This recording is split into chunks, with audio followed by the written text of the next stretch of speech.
House of the dragon इस time के सबसे बढ़िया टीवी शोज में से एक है, जिसने अपनी गेम ऑफ थ्रोन्स की लेगेसी को आगे बढ़ाया ही और उसके लास्ट के जो सीजन्स थे उसके दुख को भी थोड़ा मिटाने का काम किया।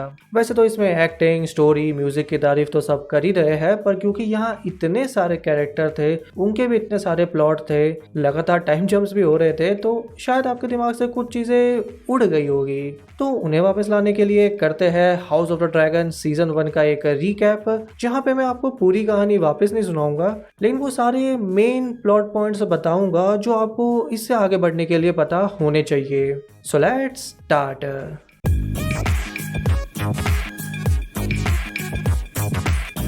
हाउस ऑफ ड्रैगन की कहानी शुरू होती है डेनेरिस के जन्म से 172 ईयर्स पहले।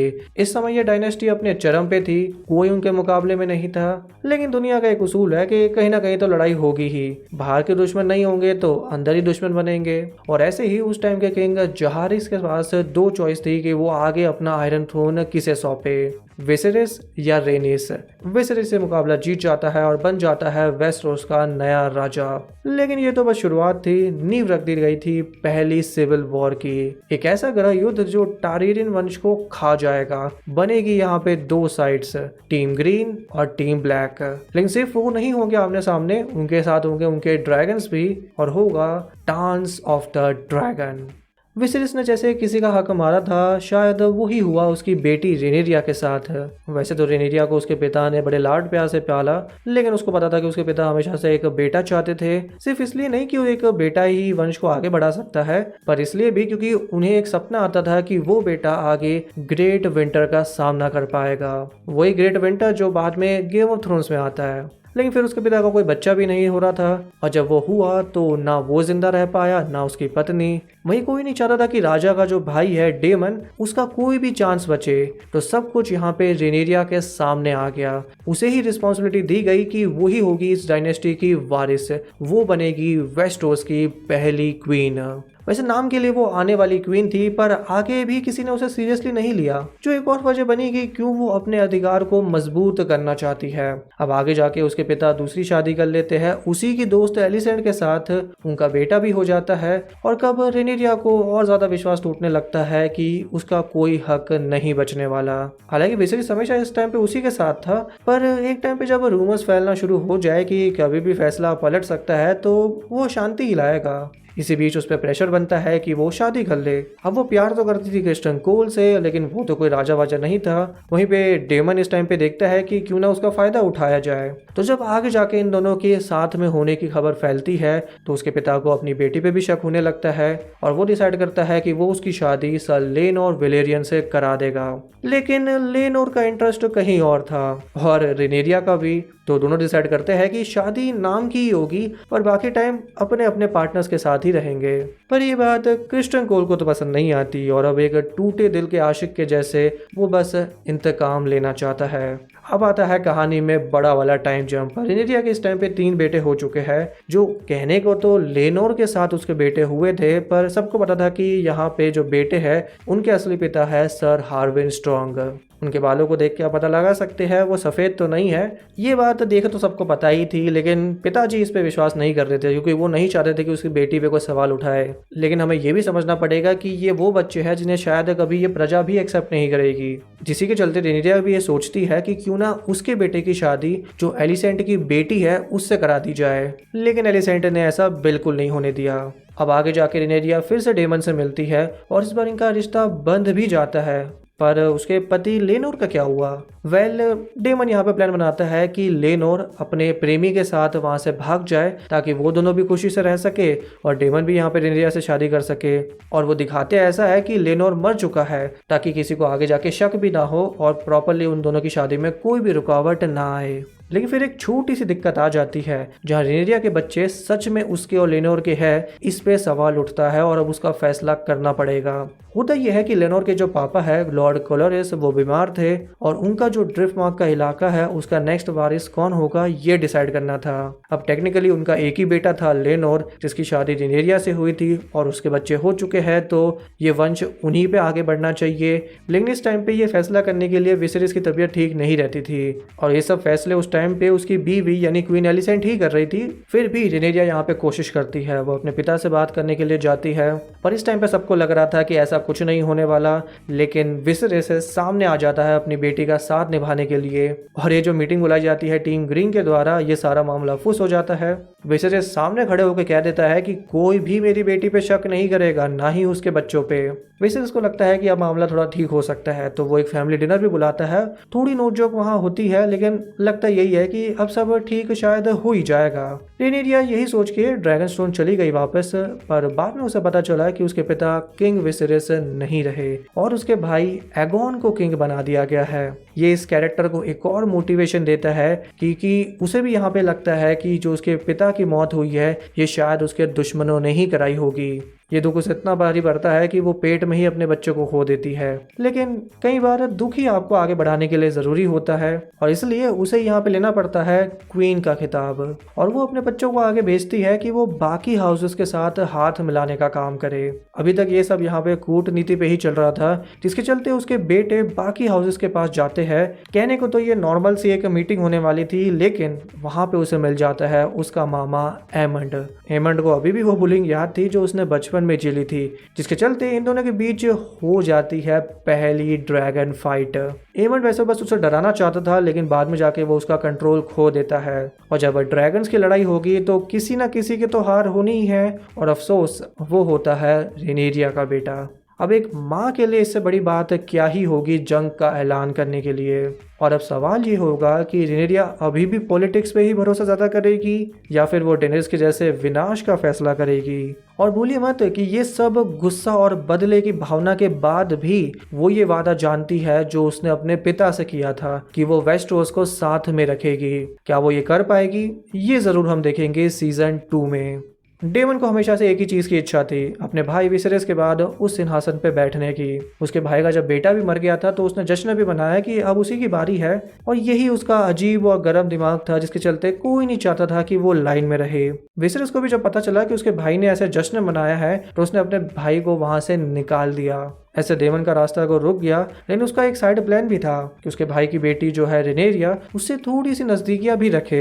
लेकिन उसे पता था कि उसे अब यहाँ पे कुछ करके दिखाना पड़ेगा, तो वो हाथ मिलाता है लॉर्ड कोलोरिस के साथ। और उस टाइम पे जो वेस्टरोस की एक जंग चल रही थी क्रैप फीडर की आर्मी से, वो उसमें लग जाता है। 3 साल तक तो कुछ नहीं हो पाया, लेकिन फाइनली वो डिसाइड करता है कि करो या मरो, और वो वहां पे लड़ाई जीत के आ गया। उसे बुलाया जाता है किंग ऑफ द नैरो सी। उसका भाई भी उसे अपना लेता है, सब उससे बड़े खुश थे। लेकिन डेमन की एक खास बात है, वो अपनी चीजें बनाता भी खुद है और बिगाड़ता भी खुद है। वो डिसाइड करता है कि क्यों ना रेनेरिया का नाम खराब किया जाए। वो सब ये नाटक रचता है, और इसके बाद गुस्सा होकर रेनेरिया के जो पिताजी है विसेरियस, वो उसे फिर से वहां से भगा देते हैं।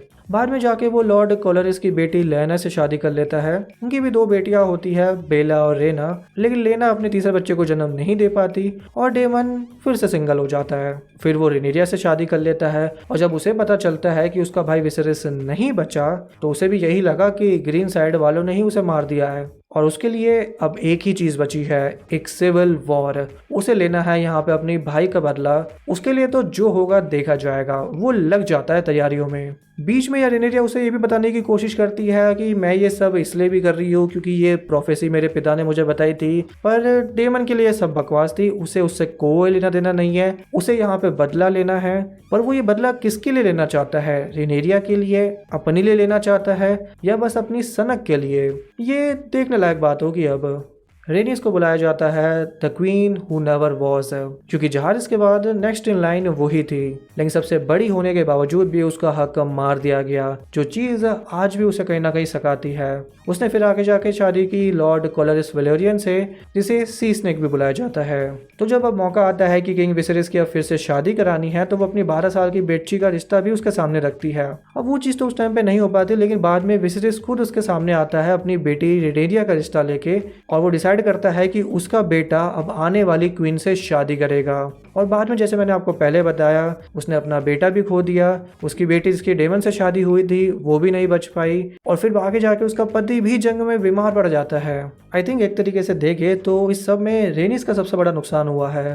तभी शायद हम देखते हैं कि जब उसके बाद बीच में मौका होता है एगोन की सेरेमनी के टाइम पे उसे मारने का, तो वो वहां पे जंग की शुरुआत नहीं करती। हालांकि उसमें यह भी होता है कि वो देखती है कि एगोन भी किसी का बेटा है, तो वो किसी और के बेटे को नहीं मारना चाहती। लेकिन इसका मतलब ये नहीं है कि वो अभी भी रेनेरिया से खफा है। आप भूलिए मत कि रेनेरिया की वजह से ही उसका बेटा जिंदा नहीं है, मतलब वो तो यही मानती है। लेकिन फिर वो ही आगे जाके अपने पति से बात करती है और डिसाइड करती है कि जो उनका हाउस है, हाउस वेलेरियन, वो वहाँ पे टीम ब्लैक की साइड पे ही रहेगा। क्योंकि एक तरीके से वो ये भी देखती है कि जो उसका हक मारा गया था एक टाइम पे, वो अब रेनेरिया के साथ हो रहा है। एलिसेंट को आप वो मासूम लड़की कह सकते हैं जो इस सब लड़ाई में फंस से गई। वो रेनेरिया की दोस्त थी, पर वहीं पे किंग विसेरिस के हैंड ऑटो हाईटावर की बेटे भी। तो जब ऑटो के सामने ये दुविधा आती है कि राजा का कोई बेटा नहीं है और उसकी बेटी को वो ये दुनिया उत्तराधिकारी तो नहीं मानेगी, तो उसने अपनी बेटी को वहां पे भेज दिया राजा की नई रानी बनाने के लिए।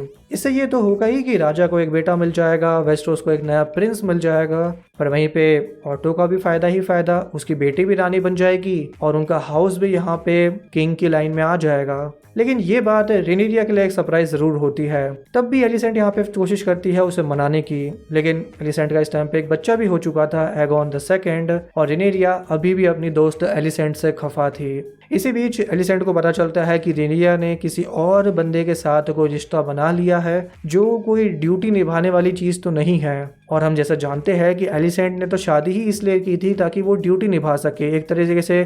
तो एलिसेंट को शुरू में तो विश्वास नहीं होता कि उसकी दोस्त ऐसा कुछ कर सकती है, पर बाद में जाके क्रिस्टन कोल भी उसके सामने सब सच बता देता है कि उसके और रेनेरिया के बीच में कुछ हो चुका है। और एक और बंदा एंट्री मारता है, लैरी स्ट्रॉन्ग, वो उसके वहां पे कान भर देता है कि रेनेरिया ने सब झूठ बोला था और उस झूठ के चलते ही किंग विसेरिस गुस्सा हो चुके हैं, उसके चलते ही तुम्हारे पिता ऑटो हाईटावर को हैंड के काम से निकाल दिया गया है। और ऑटो जाते जाते ये भी बोल देता है कि अगर रेनेरिया क्वीन बनेगी तो तुम्हारे बच्चे सुरक्षित तो नहीं है। तो अपनी ही दोस्त से धोखा खाने के बाद एलिसेंट को लगता है कि उसे तो कुछ करना ही पड़ेगा। उसका अपनी दोस्त पे से भरोसा उठ चुका है और वो बना लेती है अपनी साइड, टीम ग्रीन। वो ग्रीन ड्रेस में एंट्री मारती है, उसका मतलब भी यही होता है क्योंकि ग्रीन उसके हाउस हाईटावर का कलर था। वो सबसे पहले यहाँ पे क्रिस्टन कोल को अपनी साइड पे ले लेती है। इसके बाद टाइम जंप होता है, हमें पता चलता है कि लैरी स्ट्रॉन्ग भी उसका सलाहकार बन चुका है। और भूलिए मत कि ये भी बंदा डेमन जैसा ही कुछ संकी है।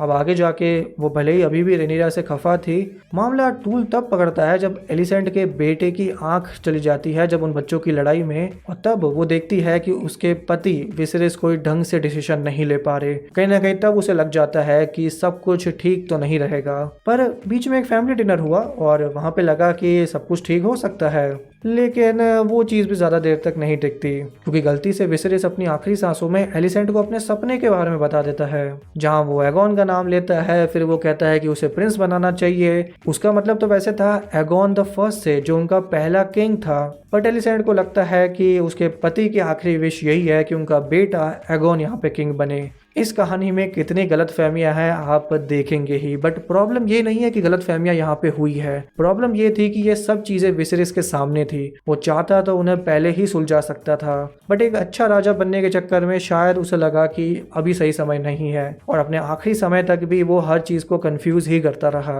और इसी के चलते जहाँ रेनेरिया को भी पहले अपना मकसद मिल चुका है कि क्यों उसे क्वीन बनना चाहिए, एलिसेंट को भी एक मकसद मिल चुका है कि क्यों उसे अपने बेटे को किंग बनाना है। वो जैसे तैसे बाय फोर्स डिसाइड करती है कि वो अपने बेटे को किंग बना के रहेगी, और एंड में बना भी देती है। लेकिन इसी बीच उससे भी ये सब बातें पता चलती है कि ये सारे डिसीजन उसके पिताजी भी ले रहे हैं। किंगडम में और भी बहुत से लोग हैं जो नहीं चाहते हैं कि रेनेरिया यहाँ पे कोई भी ऑप्शन के तौर पे बचे भी। इसलिए एलिसेंट के दिल में अभी भी ये चीज है कि भले ही मैं चाहती हूँ कि मेरा बेटा यहाँ पे किंग बने, लेकिन वो ये नहीं चाहती कि रेनेरिया का इसमें कुछ नुकसान किया जाए। अब उसके नजरिए से देखें तो वो सब कुछ सही करती है, पर क्या ये सब चीजें सच में सही थी, ये तो हम आगे ही देखेंगे।